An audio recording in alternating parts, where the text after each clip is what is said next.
They say a country is the sum of its provinces. Certainly not Pakistan. Most of their provinces seem to be in open rebellion. We saw what happened in Balochistan earlier this month. Separatists hijacked an entire train during its journey. The other rebellious province is Khyber Pakhtunkhwa, the nerve center of the Pakistani Taliban. The Pakistani army is already struggling with these challenges, but it seems like a new one is brewing. In a province that does not even belong to Pakistan, but it occupies illegally. I'm talking about Pakistan-occupied Kashmir, or POK. Massive protests have broken out in this region, and leading the charge is the United Awami Action Committee.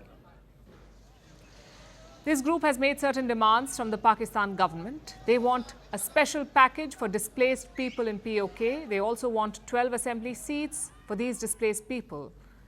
And if the demands are rejected, then the group is threatening dire consequences. Their leader spelled out the warning during a recent iftar dinner. He asked the Pakistan army to not crush their rebellion. If they tried, the response would be harsher.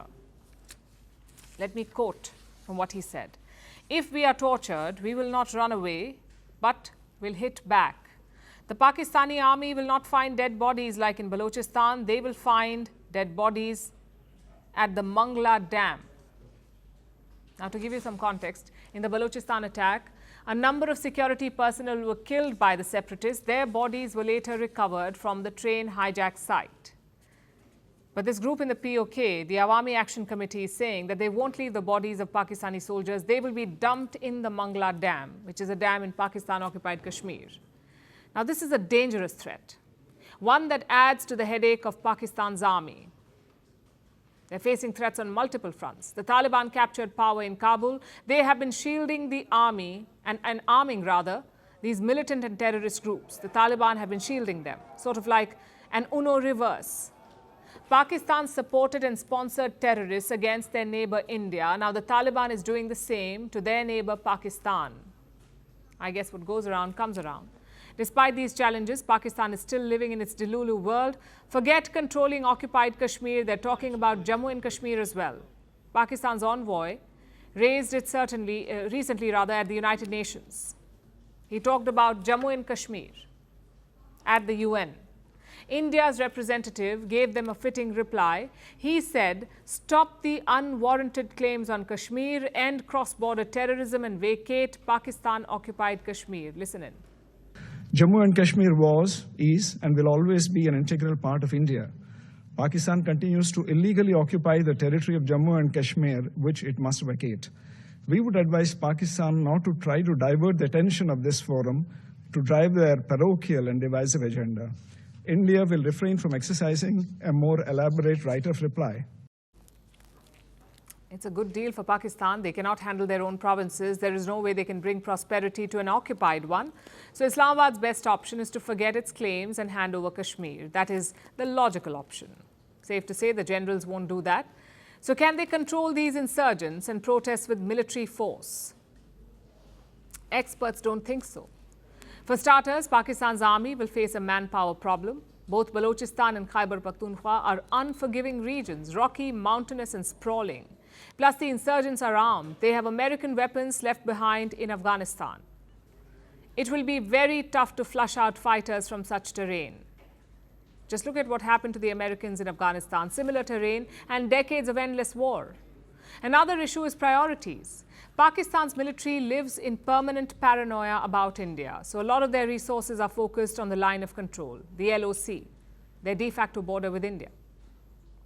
So experts doubt Pakistan's ability to mount such a multi-front campaign. What they need is foreign support, which is why Pakistan keeps crying about terrorism at the UN. They're hoping the world, especially the United States, will help them. But will Donald Trump take the bait? That is the question. In his last term, he accused Pakistan of playing a double game on terror. And this time, too, his top officials are suspicious of Pakistan. A lot of them have openly called for the release of Pakistan Army's enemy number one, their jailed former Prime Minister Imran Khan. In fact, a bipartisan bill has been introduced in the US. It aims to force Pakistan to release Imran Khan. How? By using targeted sanctions on Pakistan's army chief. Basically, the bill calls for US sanctions against the Pakistan Army chief. If passed, this would be a significant setback to Pakistan-US ties. So let's see how it progresses. Either way, one thing is clear. This is arguably Pakistan's weakest point since the 1971 war. In fact, this is a déjà vu moment for them. Provinces are once again rebelling against the army's crackdowns and persecution.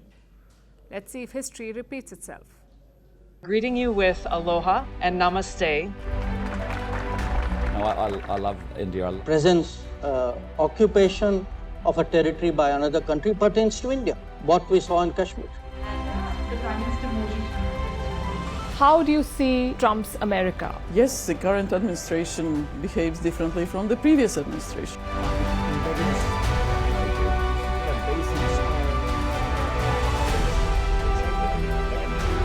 Are you saying that there are foreign powers who are trying to bring down the current government in Syria? Exactly. Iran, maybe Russia too.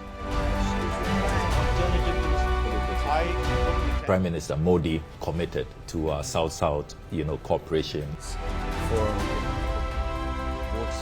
Not over 50%. Is Ukraine prepared to pay the price for that peace? No compromises at the cost of territorial integrity and sovereignty.